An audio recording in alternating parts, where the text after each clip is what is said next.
Hey guys, my name is Tito. I make videos on personal finance on my other channel. On this channel, I talk about other things, like today when I'll be reviewing the new Nollywood film, The Wildflower. The Wildflower is a story about Roli, a young woman who is sexually abused by her new boss. And it so happens that other women in her life are also facing abuse at the hands of men at the same time. The Wildflower is directed by Biodun Steven. Now this is going to be a spoiler-free review so that I don't ruin the movie for those of you who want to go and see it in the cinemas.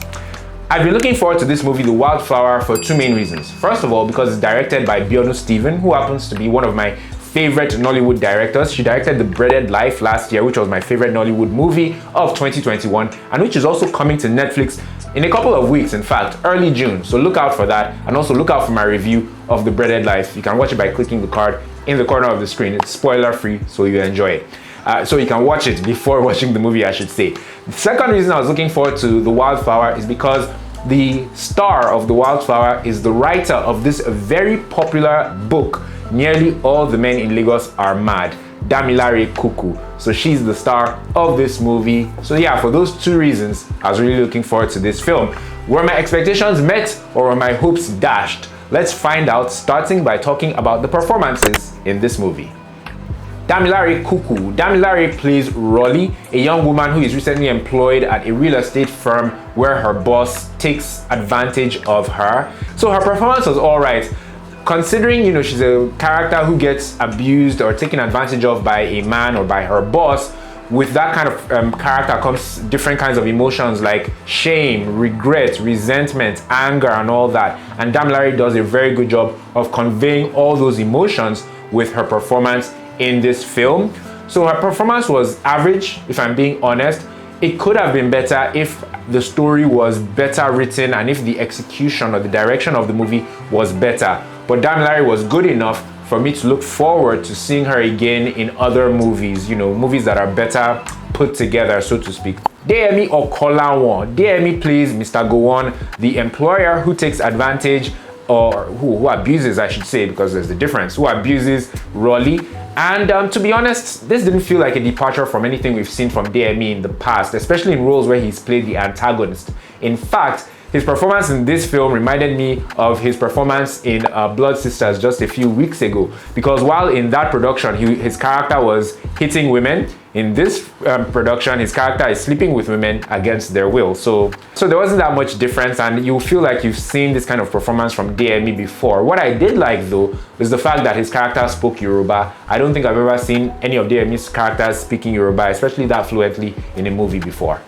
Toyin Abraham. Toyin Abraham plays Mommy Adaolisa, a woman in an abusive marriage, but not just that, she's also abusive to her kids. And because of that, I think hers was the most dynamic character in this movie, because you feel sorry for her that she's going through what she's going through in her marriage, but then you're angry at her as well for transferring her aggression to her children. And if you're the kind of person who has experienced either of those things, while growing up in some way, shape, or form, it may make you feel conflicted and it may trigger you just a little bit. And because of, all these thoughts and emotions that this character evokes in the viewers, I think this was the most dynamic character in the movie, and Toyin Abraham actually did a really good job portraying that character.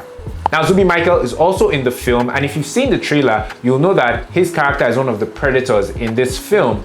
And to be honest, the character did make me laugh. He had jokes, but it reminded me that, like in real life, predators can actually come into a person's life, pretending to be humorous or to be funny, or pretending to want to help or provide assistance, but all the while they have bad intentions in their hearts. So yeah, that was conveyed properly and effectively by Zubby's portrayal of the character. Sandra Okunzuwa was also in this film. This is the first time I'm seeing Sandra Okunzuwa in a film, or at least paying attention to Sandra Okunzuwa. I never knew who she was before now, but her performance was good enough for me to take note of her. The only problem is, it seemed as if the character didn't get a full character arc. It felt like at some point she just dropped off the screen and we stopped seeing her character Adaolisa. But her performance was good enough for me to look out for her in future projects. What I liked. It was a bit of a struggle to come up with things that I liked about this movie, but the first thing I liked about it is the fact that they tried to shine a light on the social issues of physical abuse, domestic abuse and sexual abuse, although I feel like they could have done a better job at speaking on those things. I'll talk more about that when I talk about the things that I didn't like about this movie. But the second thing I liked about this movie is the fact that Deyemi's character spoke Yoruba. I don't see that very often. I think the only other time I've seen Deyemi's character speak Yoruba was in Swallow, which I really enjoyed back in, when was that, 2021 or 2020? What I didn't like that they didn't really implement the educational aspects of physical, domestic, and sexual abuse in this film, in the sense that whenever a film addresses these topics, I feel it's the responsibility of the filmmaker to also educate the viewers on things that they can do, you know, going forward if they find themselves in any of these situations. And, you know, they can do that by sharing, or they typically, in films like this, they do that by sharing the websites or phone numbers or names of organizations that viewers can reach out to, you know, for help. But this film didn't do that at the end of the movie or at any point in the movie, and I felt like it was a bit of a wasted opportunity. Secondly, the story in this film felt rather basic. It didn't feel like anything new was brought to the table for a subject that we're all very familiar with, or a storyline that we're all very familiar with. Let's face it, it's not the first time we're seeing a movie where a girl gets a job and then her boss takes advantage of her and, you know, they take it from there. So nothing particularly new was brought to the table with this film. Another thing that really irked me in this movie was the fact that there are just some kids in certain scenes just hanging around, and it felt off. Because for that time of day, those kids should not have been there. And if they should have been there in those scenes, they should have been doing things. But they were just hanging around idle. And I felt like that was a lapse on the directing in this film. So that kind of irked me. Another thing is that the dialogue in this film at certain points didn't feel natural. It felt very weird, particularly with Etinosa Idemudia's, you know, dialogue or scenes. Now, there's also a point in the film where two characters go to Abuja for a meeting and a dinner party, and then there's all this talk about bringing along a nice dress for the dinner party. So automatically us, the audience, are looking forward to seeing the dress, and then we see the dress and it looks like a children's costume from like The Little Mermaid. It looked really terrible. So they really dropped the ball regarding that. Still on Abuja, in Abuja at some point in time in the film, they're talking about things and they show us environmental footage of Lagos, of a bus park in Lagos. Mind you, footage that they've shown earlier in the film as well. So that was a lapse on the editing as well. And the editing itself, to be honest, in this film wasn't the best. Finally, this film falls or ends in a very flat manner. They build things up, you know, against the antagonist and how they're going to catch him and get justice and all that. Different new characters are being added to really catch the guy, but then they don't show us how things end. Instead, they tell us via the news, you know, we're watching the news and then they tell us how things end. They don't show us. So that was very weird. It ended on a very flat note. In conclusion, I'd have to say that this film was a bit of a letdown for me.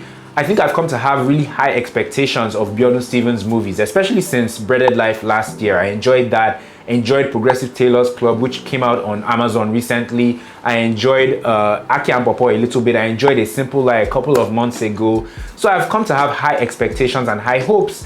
But this film, it failed to entertain me or to educate me. And it fell flat towards the end, in my opinion. These are just my opinions. You guys may have a different opinion if you've seen the movie. If you do have a different opinion about the film, please let me know in the comment section down below what you thought about The Wildflower. Also, guys, if you have any opinions about this awesome book, Nearly All the Men in Lagos Are Mad, which is written by the star of the film The Wildflower, Damilare Kuku, let me know in the comment section down below. Thank you guys so much for watching this video. Please remember to like it by clicking on the like button just underneath. It would mean the world to me. And what would mean even more to me would be if you subscribe to my YouTube channel by clicking on the red subscribe button if you haven't subscribed already. Chances are you're not subscribed, so please do that. On this channel, I don't just talk about Nollywood movie reviews, I also talk about relationships. To check out some of my relationship videos, you can click the card in the corner of the screen. And you can also check the description box down below for a link to my other YouTube channel where I talk about personal finance, saving and investing, because those things are very important, especially in today's economy. Thank you guys so much for watching. This has been awesome. I will see you in the next one. Take care.